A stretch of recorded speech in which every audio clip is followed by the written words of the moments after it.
Party ஹாலை சிறப்பு விழாவினுடைய முதல் நிகழ்வாக எழில் ஞான பூசையாக நம்முடைய சித்தத்தை இணைக்கும் தேவாரம் திருவாசகம் உள்ளிட்ட தமிழ் பாடல்களை எல்லாம் விண்ணப்பம் செய்யக்கூடிய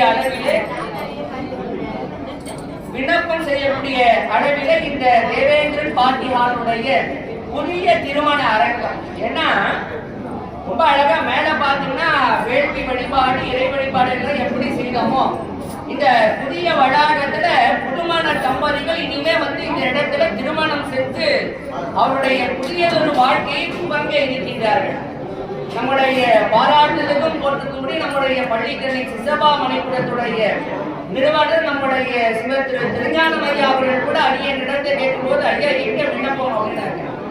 புதிய ஹால்ல தாங்க ஐயா என்ன இந்த இடத்துலதான் ஒவ்வொரு மணமக்களும் இனி ஒரு புதியதொரு வாழ்க்கையை துவங்க இருக்கின்றார்கள். ஆகினாலே அந்த ஒரு தெய்வீகம் என்று சொல்லக்கூடிய அளவிலே இறைவனுடைய திருவாரூர் நிறைந்து இருக்கும்படியாக நம்முடைய கணேசன் ஐயா அவர்கள் நம்முடைய பள்ளிக்கரணை சிசபா மணிக்கூறும் அருள்மிகு சிசபா நாயகி சிசவேச பெருமானுடைய அற்புதமான மணிமடாகத்தை நிறுவி நம்முடைய பாராட்டுக்கும் போட்டுக்கொண்டு நம்முடைய திரு திருஞானம் ஐயா அவர்கள் நம்முடைய சிசபா மணிக்கூட்ட அடியார்களை கொண்டு விடுமுறை விண்ணப்பத்தை நிகழ்த்தியிருக்கின்றார்கள்.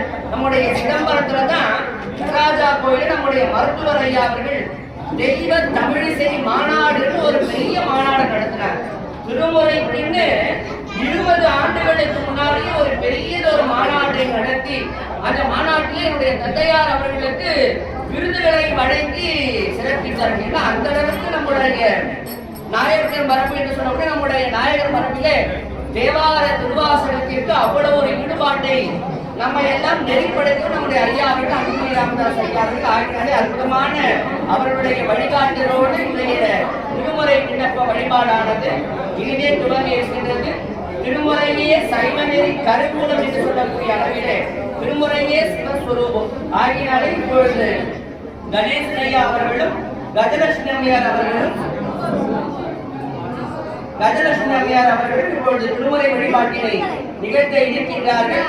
இன்று மாலை நம்முடைய வணக்கத்திற்குரிய அன்புமணி ராமதாஸ் ஐயா அவருடைய வாழ்வு அரசியார் பேரு கிழக்கு பெருந்தனக்காரி என்று சொல்லக்கூடிய அளவிலே சிறப்புமிக்க அம்மையார் சுடர் திருமதி சௌமியா அன்புமணி ராமதாஸ் அம்மையார் அவர்கள் மாலை வருகை தர இருக்கின்றார்கள். நம்முடைய அரங்கத்தை திறந்து வைத்து அவர்கள் சிறப்பிக்க இருக்கின்றார்கள். ஆகினாலே மாலை பொழுதிலே அம்மையார் சௌமியா அன்புமணி ராமதாஸ் அம்மையார் அவருடைய வருகையும் நம்முடைய விண்ணப்பம் இப்பொழுது துவங்க நம்முடைய வழிபாடானது நிகழ்த்தப்படுகின்றது.